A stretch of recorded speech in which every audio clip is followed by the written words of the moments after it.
Okay, hello everybody. We're going to get started, a little bit delayed. I'm Casey Reese, Chair of Design Media Arts Department, and I'm just going to very briefly introduce Donnie and Faye. This is the second lecture series that the undergraduate students have planned in association with their exhibition, which just closed today. It's been up for about 2 weeks. It was a wonderful exhibition. And in relation to that, they've also planned this series of lectures. So they've done a wonderful job, and I'm going to turn it over to them now to introduce things. All right, hi. Thanks everyone for showing up again. This is our last show and our last lecture series from their two-part series. But we would like to take this chance to thank everyone that's helped us out and make this show possible. So here we are, and I'm introducing Use All 5.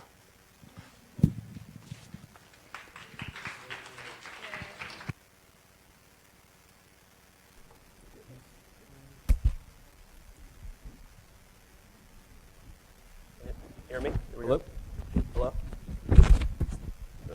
So we're Use All 5. I'm Levi. This is Jason. We actually graduated from UCLA just a few years ago, 2006 in June. Well, first of all, I actually have a cold, so it's kind of hard for me to talk. My throat might close up on you, but I have some tea from Starbucks, so that should help. We'll just get started. Once again, we graduated UCLA from the Design Media Arts program. Had a great time here, learned a lot. From UCLA, we decided to do our own studio. We decided to start it right off the bat and not, joke around. We did have a lot of freelance work while we were in school, but starting our own studio was kind of a dream I've had since high school. So high school, we got into design mainly just because we were kind of naive, kind of dumb, kind of in the suburbia, didn't really have anything else to do. So we did campy things that I'm guessing a lot of you guys did in high school as well.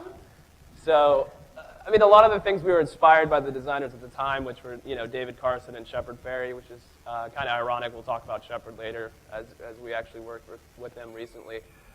But this is, you can kind of just quickly see that we didn't really respect the typography. We just did design quickly, slapped it together, collage, kind of punk, infused. And that's really what we had before we went to UCLA. I actually had the decision between UCLA and Cal Arts and decided on UCLA because, well, number one was I didn't have the cash to go to Cal Arts, but also UCLA had a great program. I knew all the way back then that I wanted to start a studio, and it gave you the education, that foundation to start your own studio, the education. I knew I needed to take accounting classes. I knew I needed to do, finances, English, all that fun stuff, and I knew UCLA really had that foundation. So we get to UCLA, and as you all know, you had your fun portraits, and you get right into, Voss's class, and you get your butt kicked with the log. And we actually had Cameron McNall's class for photography, which was a lot of fun. You guys have processing now, but we did the logos and had fun stuff in Eric's class, and so you can kind of see some of the work that we started out with. We kind of got our basics under control. So you saw back then our work was out of control, and then you guys got grounded again. So this is actually when we started finding ourselves, even though this picture is not really who I am, but I had a fun time trying to portray myself that for a while here, probably my junior year at UCLA. A lot of the girls at UCLA didn't like that, though. They thought I was a womanizer, which I really am not. That was just a spur-of-the-moment photo. I just had some fun with it. But this is a magazine we did for Henry's class. So you can kind of see some of the work that we started out with. We kind of got our basics under control. So you saw back then our work was out of control, and then you guys got grounded again. So this is actually when we started finding ourselves, even though this picture is not really who I am, but I had a fun time trying to portray myself that for a while here, probably my junior year at UCLA. A lot of the girls at UCLA didn't like that, though. They thought I was a womanizer, which I really am not. That was just a spur-of-the-moment photo. I just had some fun with it. But this is a magazine we did for Henry's class. Yeah, had some great semiotics behind it. We had Henry's class, which I know a lot of you guys have the magazines and exploring yourself. This is Jason's. We just learned typography way better than we've ever done before, like in our previous like high school things. Yeah, Rebecca's in Henry's class, kick your ass. And then make you respect typography, though, and really understand it and play with it, and became a joy of ours, even though it hurt at the very beginning. So then we had a fun time. I really recommend you guys do work for UCLA. I mean, ArtSci, when we were here, allowed me to do some of the posters for a few months, and we had a really fun time working with Henry and other designers doing some of the posters here. It gets your mind moving. It gets your deadlines up quicker when you're not really... Deadlines when you're in class are not compared to the real world at all. The deadlines in something like this was like a week, and you're freaking out because you have other assignments going on. This really shows you what the real world is about. My clients want the work done fast, and they're picky, and they really like certain things. Certain lectures didn't like certain imagery, et cetera, et cetera. And then I took a dynamic. We'll play that in a second. Where I got to learn type in motion and try to do things and try to just get outside of the of what print can do. So I just thought it was just great to experiment around. Whoa, really loud. To experiment around in dynamic type, and it was one of my favorite classes. There's a piece of it. Pavements, they are a mess. I know you've supported me for a long time. Somehow I'm not impressed.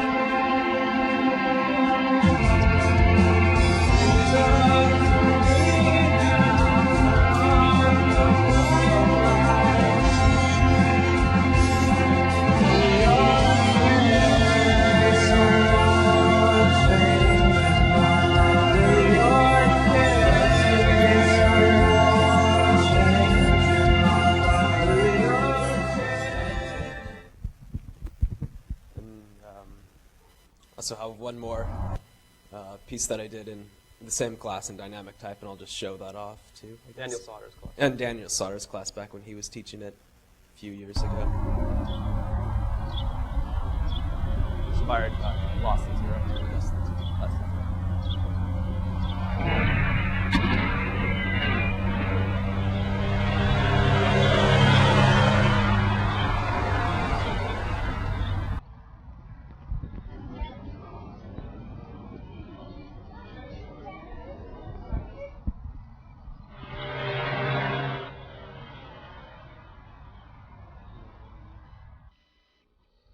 Another project that I did with Henry in a independent study class was take like this motion ideas and video ideas and put it on the web in an experimental way. And this is like something that's really caught on with Levi and I. Like we both like doing the same kind of stuff. So yeah, using motion and the web is really interesting to us, and you kind of see it how this influenced some of our work later down the road. But experimenting with Flash and motion, a lot of the work that we're doing now uses a lot of motion and trying to push the boundaries of traditional stuff. So we can. So that was kind of just a basic sample of the work that we did at UCLA. This shows a little bit more of this piece.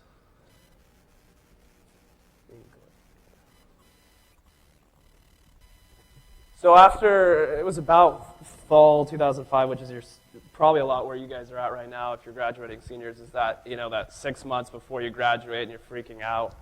The parents told us they wanted us to decide on what we were going to do, and I think for the longest time I wanted to run a studio, but I didn't really have the courage to do it, or really didn't know what I was going to do, so we finally just decided to do it. I think part of the reason was my parents told me they're going to cut us off financially, and told us that we're going to have to pay for our own bills, and so you either go and run with it, and right now you guys don't have anything to worry about. If you run a studio now and you fail, you learned a lot, and you get a lot of you get a lot of clients, you meet a lot of people, you do some great work, and you have that freedom to really explore and be yourselves.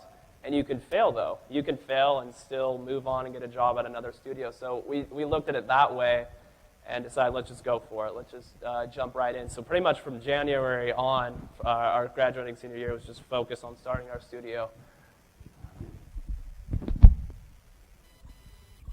So they pretty much cut us off completely. It wasn't even fun. But yeah, the reason why we started the studio was just the freedom. I think we both worked at studios before when we were seniors and juniors at UCLA, and it wasn't fun at all. They were trying to instill a style onto us or tell us how to do our own work, which you'll see in clients, but you have a lot more control and power when you have clients. You can also control your destiny and where you're going and what projects and clients you can choose, which is a lot of fun. We obviously didn't have that right off the bat. So where Use All 5 comes from is partly about the senses. We were really interested in branding per se, or experiences, and creating experiences, so we were always playing off the 5 senses. We also do 5 mediums, mainly web, but we do web, print, motion, sound, and installations. We really haven't done too many installations, mainly because we've got so much demand for web that we continue to have fun with that medium. And also, the .com was available. Sorry about that as well. So the identity of Use All 5 was actually a really fun project, and kind of coming up with how we looked and how it was a package was actually in a independent study class, which I really recommend if you're students and you want to start a studio or you want to go freelance after UCLA. Talk to your professors, get an independent study class, and help them organize your thoughts, get your philosophy down under control, and use that whole semester or quarter to really craft your message. So we played off, we came up with a system to play off using a hand with 5 fingers as well as the 5 senses, so you can see taste, sound, smell, and then I think that was touch. It's touch and see. See. So we couldn't really, touch is a hard one to kind of do. So the one project that kind of brought us all together was Henry's class. It was kind of a test to see if we can really do this, and it was about a month before we were graduating. And we knew if we failed that this is probably not a good idea to start our studio. It had a deadline, had 2 weeks. It had to somehow show his work alive, had to bring it alive, because it's print, but it's very tactile, it has a lot of motion and moving. And so we came together and came up with the idea that it needed to use motion, once again, back to the idea, and the website needed to convey that idea quickly. So, thanks to Mylin for the photo of Henry. So what we did was we took the pictures of all the covers of the books, and then we sat down and flipped through them and recorded it on our video camera and laid it all out nice, just to show like all the details and the movement that Henry's books have. So.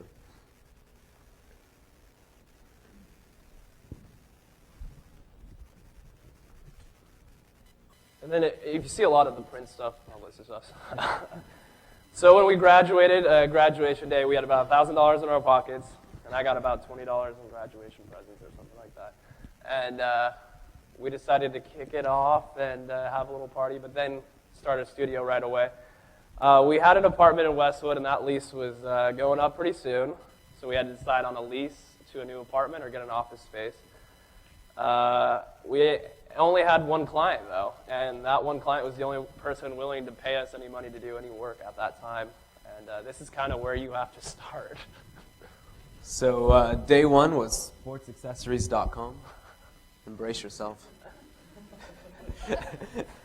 So we tried our hardest to make this site. We tried to make it over to day one. He's an Italian guy that runs the site. He got the licensing to Rawlings to use it on luggage that he created. He used to be a designer for Louis Vuitton, so we were like, oh, he's got to have some design sense. But we went and we worked with him, and he only wanted to change the background color to a fade, so that's all we got to do. But we worked with him on marketing and learning kind of how a business works, because he's such a he is a great business guy. I give that to him. He had something that was working, and he didn't want to change it, but we were dying to change the logo. I was like, we could combine that some way or something. But it was a tumultuous relationship. We learned a lot about how to work with a client. He treated us like a youngster. Thought we were, a little naive at times, which I agree we did have some of those working issues. But it turned out to be well, and he did open up and give us some more power after we became his friend, because when you're running a studio and you have clients, your goal is to be pretty much their friend, and we do have relationships with all our clients as almost like a friend. You tell them the truth, you be honest with them, like their idea is stupid, our idea is stupid, back and forth, how that goes.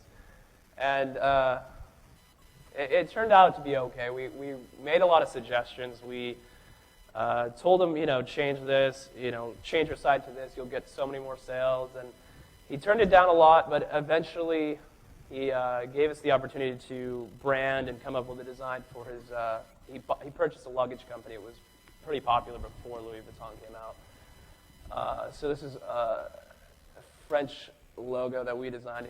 Before it was just really bad type, and we had fun with that. He really made us put the diamond in there, but we had fun with the overall typography and working with him. And then it's kind of great when you're only 3 or 4 months into your design company, you can see your logo and your designs on products he's selling worldwide. It was really kind of a fun feeling, right off the bat to kind of see that, after fighting for a while. So what came next after you get some money is you have to do design administration or finances in another way. It's I don't know how to say it. It's really not fun. It's a pain in the ass, I guess. You do QuickBooks. You have to do all this accounting. You have to make sure your clients are paying you on time. You have to invoice them, and this is all part of the game where if you want your freedom, you have to play by taxes and all these other rules. And eventually, we hope to hire somebody to do this. But when you're a small studio, you have to do it all yourself. It's too expensive to hire a CPA or somebody, accountant, to do this kind of stuff for you. If you do find one, it is pretty valuable because it controls, he helps save you a lot of money.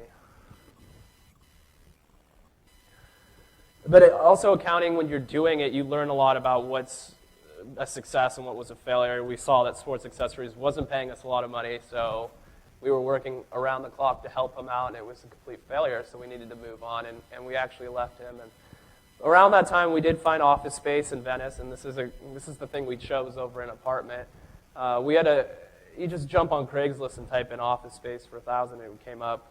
The people that run it or own the building are great people, furniture designers, so that's another thing that I really recommend. If you're going to get office space, get it with another creative person. They provide a lot of insight. They give us a lot of background.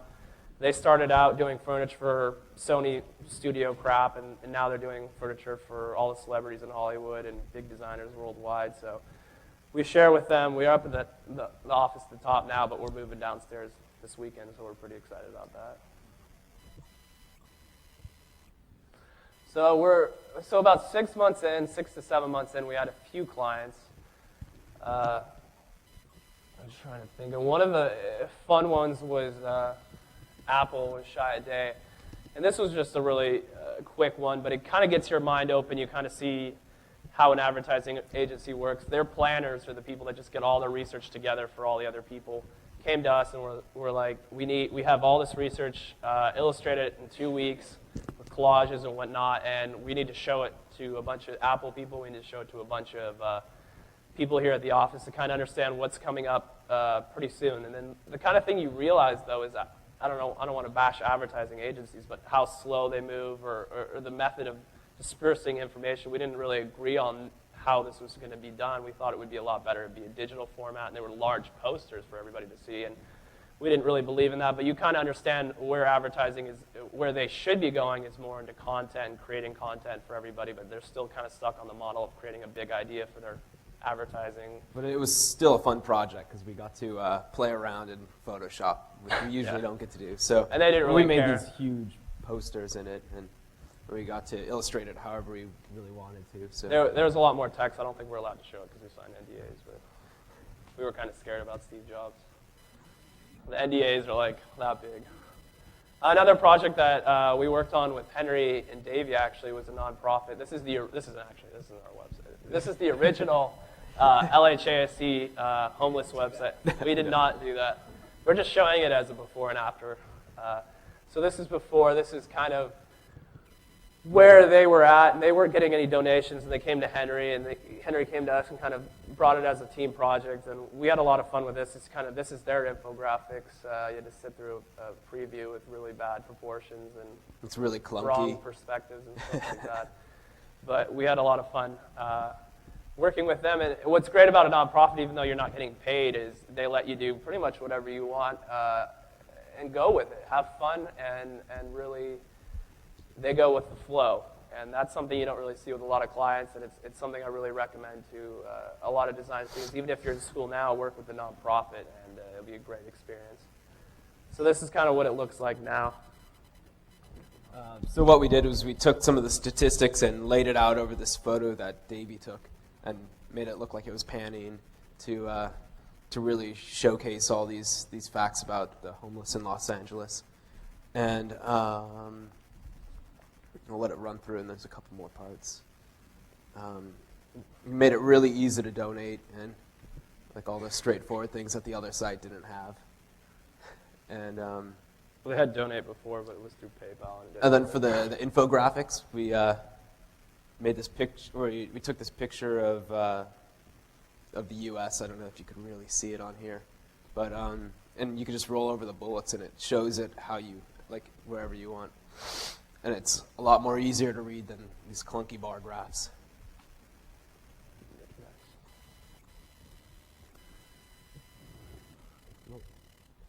Oh, that should say sometimes we had less than that. We for a while we would be fighting because how a design studio works is you get paid at the beginning of the month or middle of the month, and then all the bills go out at the end of the month, and we usually have $100 after we paid off all our bills, and that's part of the motivation to getting up in the morning. You either failed if you didn't get up in the morning and start working, or you got up and you started kicking ass. So I don't want to say money was the main motivation, but survival was pretty much the main motivation. Just surviving and trying to produce, keep producing was pretty much the goal from the very beginning.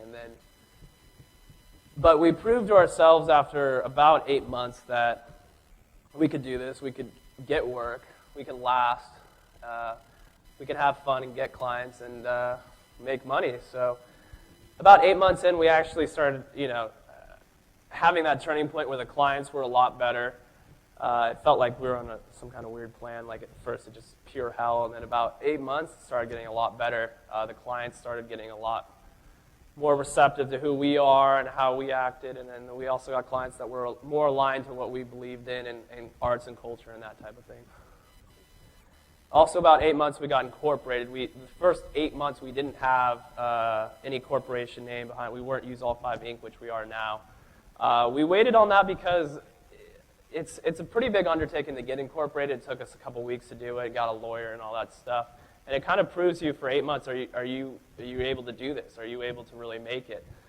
So we had the 8 months on all personal accounts, and it looked all wacky. I think they thought we were doing something else, the tax guys did. But so we finally got incorporated, and then we reached pretty much a major turning point, which was actually a funny story. Well, Little Engine is the major turning point. So Little Engine, I don't know if anybody's seen it yet, but it was more of a social network for small businesses. And how we got that was actually from JJ, who was a student younger than us. And he got a great job as a CTO, or he's kind of like a designer CTO for Little Engine. And he hired us to build the entire website and the whole brand and really push it along with him. So the story behind that also is keep in contact with all the people at UCLA. A lot of the people that we know and pretty much all the jobs that we've ever gotten so far at the studio was through people at UCLA. That was our biggest pipeline, was the word of mouth from UCLA.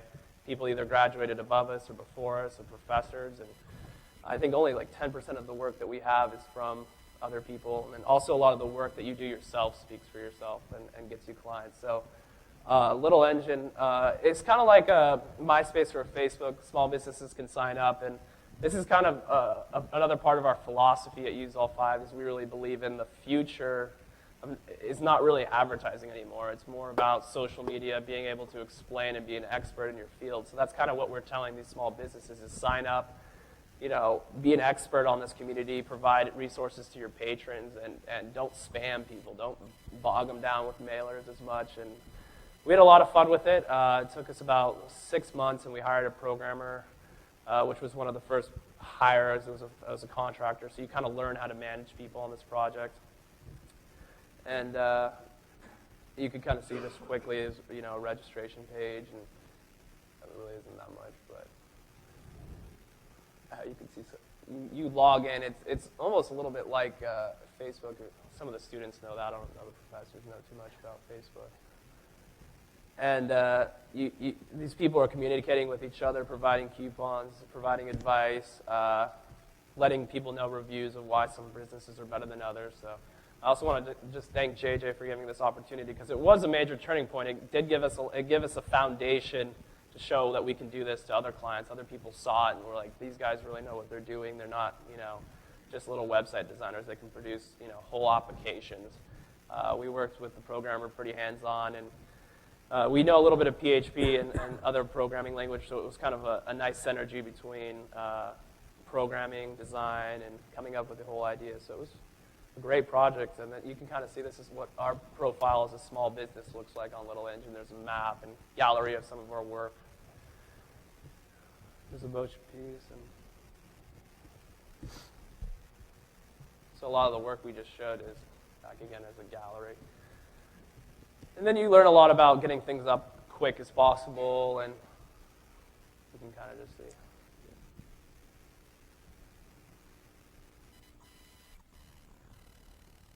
So it's been about a year and a half since we started. We kind of showed you just the basic of the work. When we started, the work wasn't stunning, and you're not going to really have stunning work for a while, but as you build up and you add more clients over time, it gets more remarkable, more interesting. Things really start clicking, and you can kind of feel it moving. You're going to have things that push you down and bring you back down, but it's a really fun process. It's really, I'm glad we started a studio. It was a hard choice, but it is between starting a studio or going off to work for a studio. So if you can put up with the crappy work at first and the crappy clients and stuff like that, you can really move on to having a lot of fun and really enjoying what you're doing. So some of the projects we're working on right now include, we just finished studio number 1, which was Shepard Fairey's site, or his studio, and Subliminal Projects is the gallery owned by Shepard Fairey, which was really funny because that was a designer we were looking at when we were kids, and we were like, we love his stuff, and we love the work he was producing, and now here we are a year after graduating college, and doing work for his studio. It's just kind of a mind-boggling thing to think about. And the other one that we're working on soon is Morphosis website, which was a big one for us that we've been trying forever. We'll talk a little bit further more about getting them as a client. It took us forever. As you can see, those are projects that we love to do. They're not like sports accessories. They're not like crap that you don't want to do. And this is a great quote from Andy Cruz from House Industries, from a book that, everybody should have. I have it around here somewhere, but it's How to Be a Designer Without Losing Your Soul. And it has a lot of lovely quotes like this, which pretty much say, you're gonna get better work, eventually, and then you're gonna get better work that people pay you to enjoy. So you just have to stick at it. It's a long, tedious process, and there's some long days, but eventually you get to it. So this is studio number 1 site that we just launched and worked with their studio on. It was a pretty fun project. The people there are awesome. And they do great work.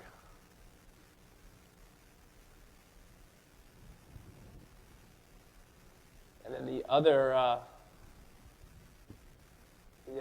site that we did for them was their gallery, which we'll show in a second. It's pretty much a similar version of this, playing off this idea of white and black. And their gallery is opening up soon, so you guys should check it out. Definitely a great space over in it's Echo Park. They're over at the Wiltern right now. So they have some amazing artist exhibition there. A lot of street art, a lot of contemporary stuff showing up there. National Forest, which is a great design firm / art collective, is going to be showing there soon as well. So definitely check them out. That's a new space.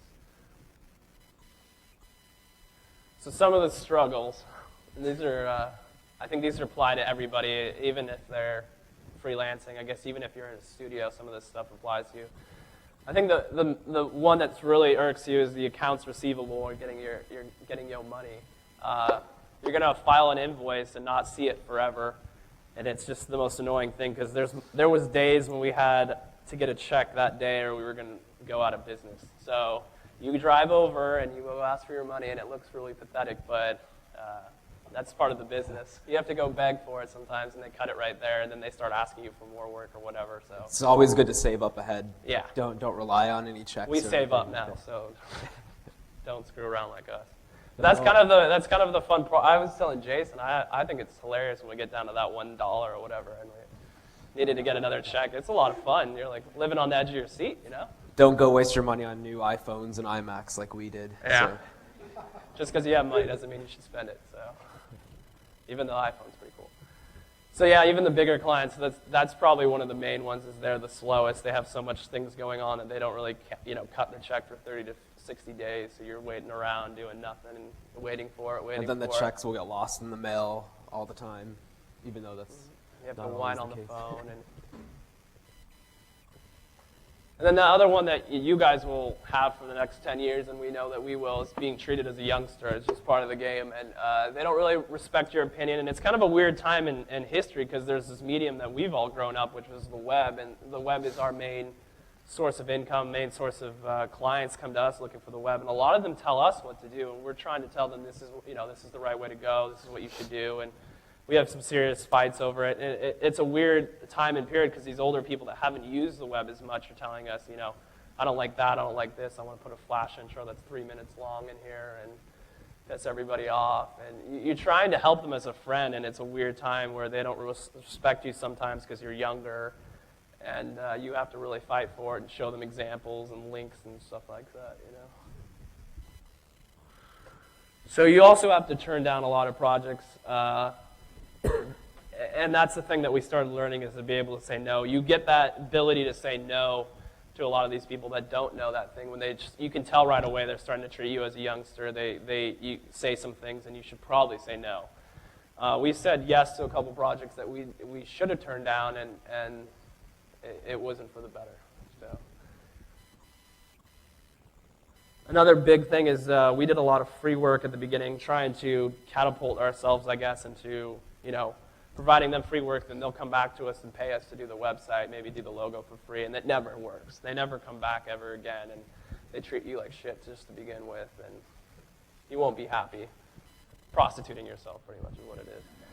So if you're going to prostitute yourself, do it for nonprofits and organizations you support, though, because these people, they don't have the money, they don't have the cash to spend it usually, and they're looking for designers, and they're looking for people to help them really catapult themselves and rebrand themselves instead of looking like a dorky or whatever. It's a good way to show off your skills, too. Yeah, getting your name out and really showing who you are. Only getting cut off. But. So yeah, the biggest one is, the one we learned our lesson is always read your contracts. We got kind of comfortable after about a year in business, and we just didn't read them. We just signed them and just moved on. And we just thought it was a formality. Yeah, formality, and you get your butt kicked if you don't read them. Because what we learned is if they're sliding a contract your way really quickly and trying to run out of there, it's usually in their favor. And we've had a couple instances where the contract was read later down the road by a lawyer or our parents or our friends, and they started screaming at us on the phone that we signed our lives away. And that's pretty much what happens. And you have to read it over, and a lot of people tell us, and we've started doing this, is actually you provide the contract to protect yourselves, and that's kind of what we've been doing, because if they're sliding a contract to you, they're trying to, I don't want to say slave you or control you or whatever, but it gets to that point. It's not pretty. This is the most important thing of the whole presentation. Yeah, if anybody can learn anything from this, don't sign a contract, please, even if you're going into whatever.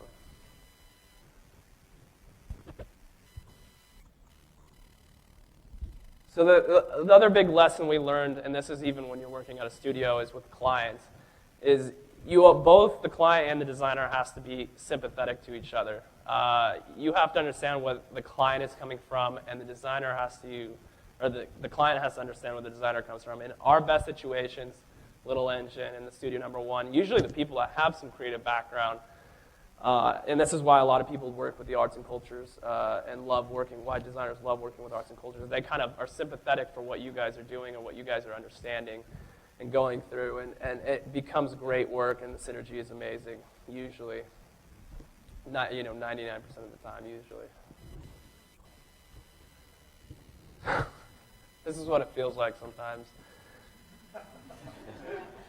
But you have to challenge your client. You can't let them put that idea, put their idea, or, put it away.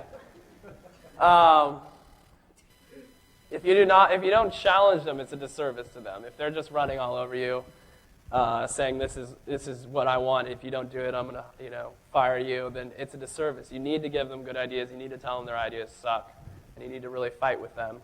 Not fight to them to the point where somebody's getting in a fist fight, but fight with them and kind of, banter back and forth and provide great ideas.